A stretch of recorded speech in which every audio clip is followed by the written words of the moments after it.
காசாவில் இஸ்ரேல் செய்கிற எல்லா காரியங்களுக்கும் வெளிப்படையான சுதந்திரம் வேண்டும் என்று அமெரிக்காவிடத்தில் இஸ்ரேல் கேட்டிருக்கிறது. இஸ்ரேலிய பிரதமர் பெஞ்சமின் நெதன்யாஹு கேட்டிருக்கிறார் என்கிற செய்திகளை இஸ்ரேலுடைய எடியோத் அஹ்ரோனோத் பத்திரிகை இன்றைக்கு செய்தியாக வெளியிட்டிருக்கிறது. சமாதானம், யுத்த நிறுத்தம் சொல்லிடுவோம், சொல்லிட்டு என்ன பண்ணுவோம் கேட்டா திரும்ப தாக்குதல் நடத்துவோம், இதே மாதிரி நாங்கள் காசாவுக்குள்ளேயும் செய்யறதுக்கு எங்களுக்கு அனுமதி தாங்க என்று கேட்டிருக்கிறார். ஆனால் அரபு நாடுகளுடைய அழுத்தம் காரணமாக அந்த அனுமதி அவருக்கு கிடைக்குமா என்பதில் என்ன சொல்றாருன்னா, பாலஸ்தீன மக்களுடைய உரிமைகள் ஓரங்கட்டப்பட்டுக் கொண்டிருந்தது, அதை உரிமைகளையே இல்லாமல் ஆக்குவதற்கான முயற்சிகளை இஸ்ரேல் தொடர்ந்து செய்து வந்தது.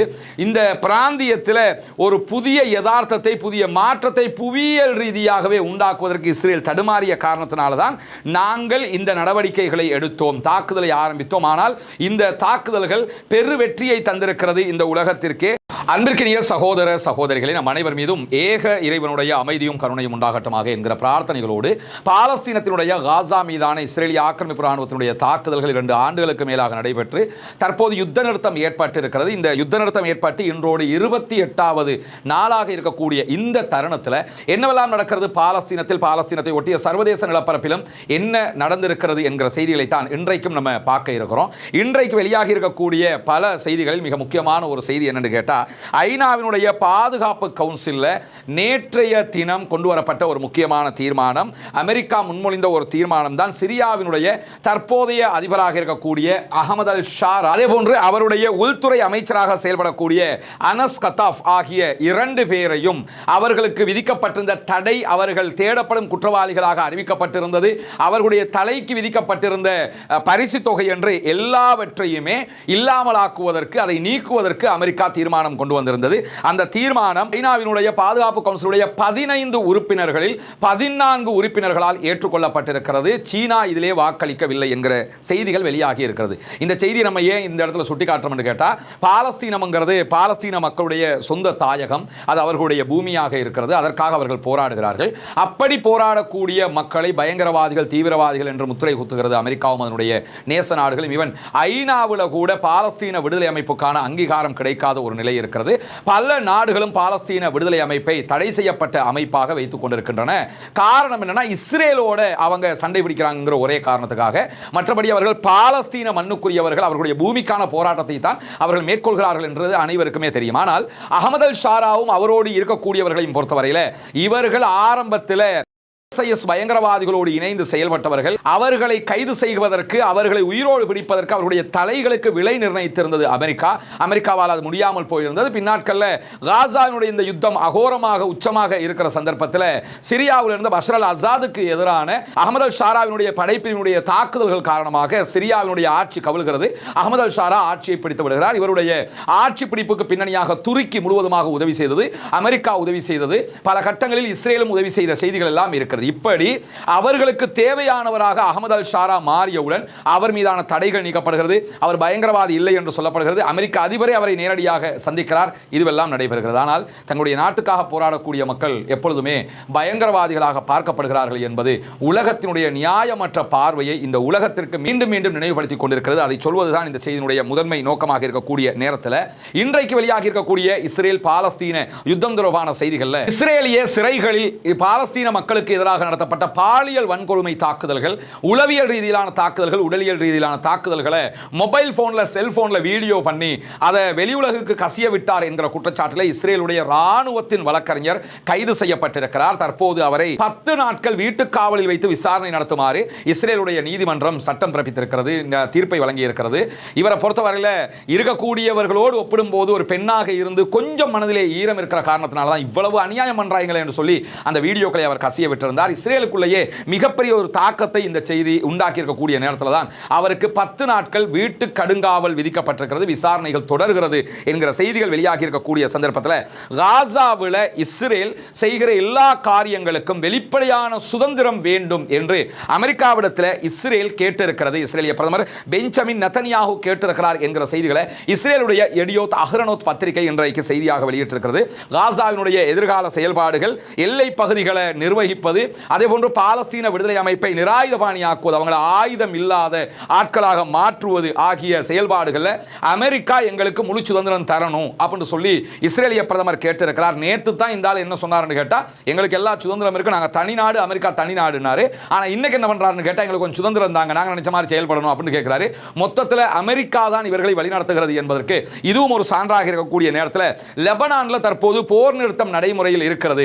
அந்த நேரத்தில் கூட லெபனான் மீது இஸ்ரேல் தாக்குதல்களை நடத்தி கொண்டிருக்கிறது. இப்படி காசாவிலையும் செயல்படுவதற்கு அவர்களுக்கு அனுமதி வேண்டும் என்று சொல்லித்தான் இஸ்ரேலிய பிரதமர் பெஞ்சமின் நெத்தன்யாஹூ கேட்டுக்கொண்டிருக்கிறார். இப்போ ஆல்ரெடி அதான் செய்கிறாங்க, ஆனால் அதை செய்யக்கூடாது என்று அரபு நாடுகள் அடிக்கடி கேட்கும்போது அமெரிக்காவும் அதை தடுத்துக் கொண்டிருக்கிற காரணத்தினால தான் இப்போ அவர் என்ன கேட்கிறாங்க, நாங்கள் லெபனானில் செயல்படுற மாதிரி சமாதானம் யுத்த நிறுத்தம் சொல்லிடுவோம், சொல்லிட்டு என்ன பண்ணுவோம்னு கேட்டால் திரும்ப தாக்குதல் நடத்துவோம், இதே மாதிரி நாங்கள் காசாவுக்குள்ளேயும் செய்யறதுக்கு எங்களுக்கு அனுமதி தாங்க என்று கேட்டிருக்கிறார். ஆனால் அரபு நாடுகளுடைய அழுத்தம் காரணமாக அந்த அனுமதி அவருக்கு கிடைக்குமா என்பதில் கேள்வி எழுகிறது என்கிறது எடியோத் அஹ்ரோனோத் பத்திரிகை. மொத்தத்தில் சமாதானம் என்று சொல்லிக்கிட்டு அப்பாவிகளை கொள்வதற்கு எங்களுக்கு அனுமதி தாருங்கள் என்றுதான் இவர்கள் கேட்டிருக்கிறார்கள் என்பதை புரிய முடிகிறது. அதே நேரத்தில் அமெரிக்க அதிபர் டொனால்ட் ட்ரம்ப் இன்றைக்கு ஆசிய நாடுகளுடைய முக்கியஸ்தர்களோடு கலந்து கொண்ட கூட்டம் ஒன்று நடைபெற்றிருக்கிறது. அதிலே அவர் பேசியிருக்கக்கூடிய செய்திகள் பேசுபொருளாக மாறி இருக்கிறது. குறிப்பாக காசாவில் சர்வதேச நிலைப்படுத்தல் படையொன்றை அமைப்பது தொடர்பாக அவர் பேசியிருக்கிறார். மிக விரைவிலேயே இந்த படைகள் காசாவுக்குள் செல்லும் என்று சொல்லக்கூடியவர். பாலஸ்தீன விடுதலை அமைப்பை பொறுத்தவரையில் அவங்க வாக்குறுதி கொடுத்த பிரகாரம் செயல்படவில்லை என்று சொன்னால் ஒரு பெரிய பிரச்சனையை அவர்கள் எதிர்கொள்வார்கள். இதுவரை விஷயங்கள் எல்லாமே நன்றாகத்தான் போய்கொண்டிருக்கிறது என்கிறார். இந்த டொனால்ட் ட்ரம்ப் எப்படிப்பட்டான்னு எல்லாருக்குமே தெரியும். இப்போ இதை சொல்லிட்டார் தானே, நாளைக்கு வந்து பலஸ்தீன் விடுதலை அமைப்பு வந்து ஒழுங்காக செயல்படலை, அவங்களுக்கு நான் அட்டாக் பண்ணுவேன் அப்படின்னு வந்தால் சொல்லுவார். இப்படியே பாலஸ்தீன விடுதலை அமைப்பு சூப்பராக செயல்படுதுன்னு ஒரு 10 வாட்டி சொல்லிட்டாரு, சூப்பராக செயல்படலைன்னு ஒரு 15 வாட்டி சொல்லிட்டாரு. அந்த ஆள் ஒவ்வொரு டைமுக்கு ஒவ்வொன்று மாற்றி பேசுவாருங்கிறதுல மாற்றி மாற்றி பேசுவதற்கு வேர்ல்டு ஃபேமஸான ஒரே ஆள் யாருன்னு கேட்டால் டொனால்ட் ட்ரம்ப் தான். இந்த கோயப்பல்ஸ் தத்துவம் ஒன்று இருக்குல்ல, கோயப்பல்ஸ்ங்கிறவர் யாருன்னு கேட்டால் ஹிட்லருடைய கொள்கை பரப்பு செயலாளராக செயல்பட்டவர். ஹிட்லர் என்னத்தை பண்ணினாலும் அதை சரி கட்டுகிற வேலையை கோயப்பல்ஸ் பண்ணினார். அதனால தான் கோயப்பல்ஸ் தத்துவம் என்றே சொல்லுவாங்க. ஒரு பிழையை செய்துவிட்டு அந்த பிழையை சரி கட்டுவதற்காக சொல்லப்படுகிற வார்த்தையாக அது மாறி இருக்கிறது. இதே போன்று வரலாற்றில் டொனால்ட் ட்ரம்பை பொறுத்தவரை ஒருவன் சொன்னதை அவனே மாற்றி மாற்றி பேசுகிறான் என்றால் எதிர்கால வரலாற்றில் இன்டர்நேஷனல்ல யார் அறியப்படுவார் கேட்டால் டொனால்ட் ட்ரம்ப் தான் அறியப்படுவார். தமிழ் உலகத்துக்கு வேணும்னா தமிழ்நாட்டில் இருக்கிற எச் ராஜாவை சேர்த்துக்கொள்ள முடியும். இந்த மாதிரி ஆட்கள் எல்லாம் இப்போ சொன்னதை அப்பவே மறுத்து பேசக்கூடிய ஆட்கள். அவர் தான் பாலஸ்தீன விடுதலை அமைப்பு இது வரைக்கும் சரியா தான் செயல்படுது, பிள்ளையா செயல்பட்டாங்கன்னா நாங்கள் நடவடிக்கை எடுப்போம் அப்படின்னு சொல்லியிருக்கிறாரு.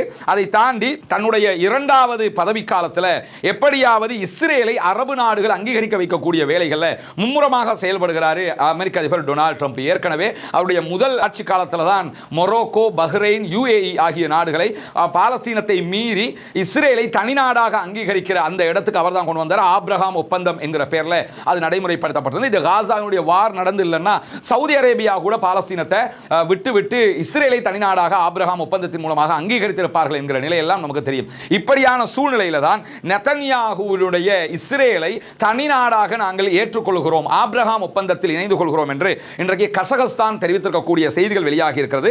கசகஸ்தானுடைய அதிபரையும் நெதன்யாஹூவையும் ஒரே சபையில் வைத்து நாங்கள் ஒப்பந்தம் ஒன்றை மேற்கொள்ள இருக்கிறோம், கையெழுத்திட இருக்கிறோம், ஆப்ரஹாம் ஒப்பந்தத்தில் நிறைய நாடுகள் சேருவதற்கு ஆசைப்படுகின்றன என்கிற செய்திகளையும் அமெரிக்க அதிபர் டொனால்ட் ட்ரம்ப் சொல்லி இருக்கிறார். ஆசைப்படுறாங்கிறதெல்லாம் அவர் பொய்யாக சொல்லல, நிஜமாகவே அரபு நாடுகள் இஸ்ரேலை தனிநாடு அங்கீகரிச்சுட்டு நம்ம போய்கிட்டே இருப்போம், இல்லாட்டி பெரிய தலைவலி அவங்க நமக்கு அட்டாக் பண்ணுவாங்க என்கிற நிலையில தான் இருக்கிறாங்க. ஆனால் பாலஸ்தீனம் இடையில இருக்கிறதுனால தான் அது கொஞ்சம் பின்னடைவாக இருக்கிறது என்பதையும் நம்ம புரிந்து கொள்ளுகிற அதே நேரத்தில் நமக்கெல்லாம் தெரியும், பாலஸ்தீனத்தினுடைய ரஃபா பகுதிகளில் கிட்டத்தட்ட 200க்கு உட்பட்ட பாலஸ்தீன விடுதலை போராளிகள் ஒரு சுரங்கத்துக்குள்ள சிக்கி இருக்கிறார்கள். அந்த இடத்துல இருந்து காசாவில் பாலஸ்தீன விடுதலை அமைப்பினுடைய கட்டுப்பாட்டுக்குள்ள இருக்கக்கூடிய பகுதிகள் ரொம்ப தொலைவில் இருக்கிற காரணத்தினால் அவங்க சுரங்கம் வழியாகவே வெளியில வர முடியாத அளவுக்கு சுரங்கங்கள் அடைபட்டு கிடக்கிறது. எனவே அவங்களை வெளியே எடுக்கிற பேச்சுவார்த்தைகள் இந்த சமாதான உடன்படிக்கை நேரத்திலேயே பேசப்பட்டு விட்டது. ஆனால் இன்றைக்கு நம்ம 29வது நாளில் நிற்கிறோம், சமாதானம் ஏற்பட்டு இதுவரைக்கும் அவர்கள் வெளியே வரவில்லை. ஆனால் உயிரோடு உள்ளே இருக்கிற தகவல்கள் மிக தெளிவாக வந்து கொண்டிருக்கக்கூடிய சூழல்ல நேற்று இரவு இஸ்ரேலுடைய பாதுகாப்பு அமைச்சரவை டிஃபென்ஸ் கேபினெட் நடைபெற்றிருக்கிறது.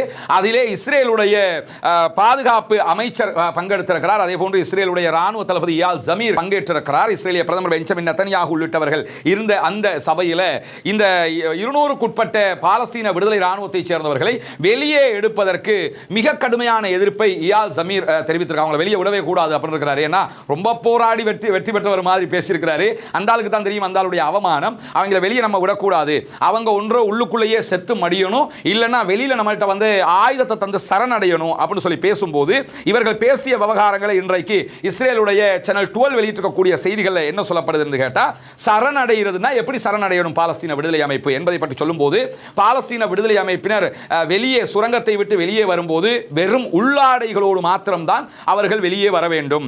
அதே போன்று அவர்களுடைய கண்கள் கட்டப்பட வேண்டும், அவங்களுக்கு கைவிலங்கு போடப்பட வேண்டும்.